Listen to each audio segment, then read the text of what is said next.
Bismillahirrahmanirrahim. Assalamualaikum warahmatullahi wabarakatuh. Saya Doni Aldo Wirjawan akan mempresentasikan tugas ketiga pendidikan anti korupsi.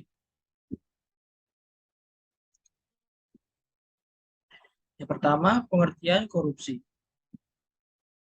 Tindak korupsi merupakan salah satu bagian dari perilaku tercela. Hal ini karena korupsi merupakan tindakan seseorang atau sekelompok orang yang berkaya diri dengan cara yang tidak baik. Perilaku korupsi merupakan salah satu perilaku yang bertentangan dengan norma-norma yang berlaku di masyarakat.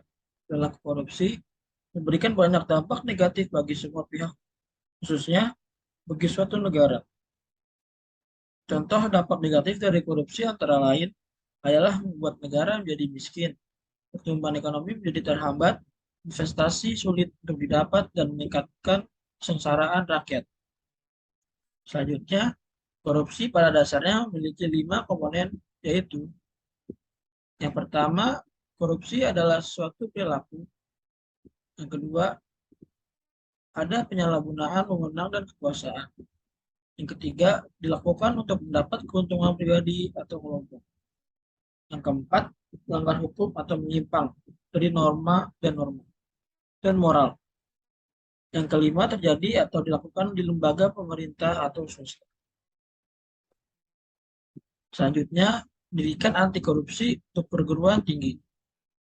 Korupsi dipandang sebagai kejahatan luar biasa atau extraordinary crime, yang oleh karena itu memerlukan upaya luar biasa pula untuk memberantasnya.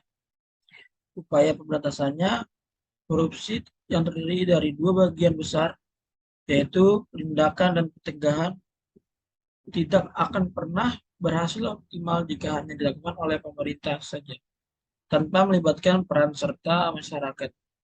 Oleh karena itu, tidaklah berlebihan jika mahasiswa sebagai salah satu bagian penting dari masyarakat yang merupakan pewaris masa depan diharapkan dapat terlebih aktif dalam upaya pemberantasan korupsi di Indonesia. Keterlibatan mahasiswa dalam upaya pemberantasan korupsi tentu tidak pada upaya penindakan yang merupakan kewenangan institusi penegak hukum.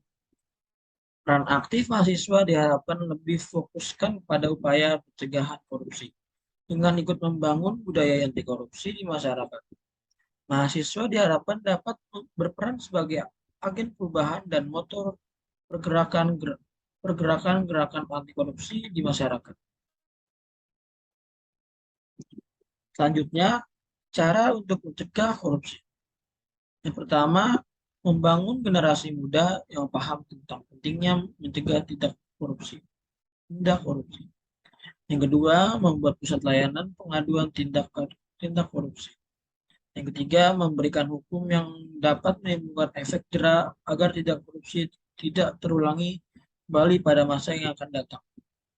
Yang keempat, membuat pengadilan transaksi keuangan yang sehat dan transparan sehingga tidak mudah adanya tindak korupsi. Yang kelima, meningkatkan pengawasan terhadap transaksi keuangan.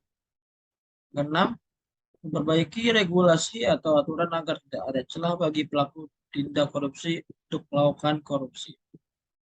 Sekian presentasi saya. Mohon maaf. Assalamualaikum warahmatullahi wabarakatuh.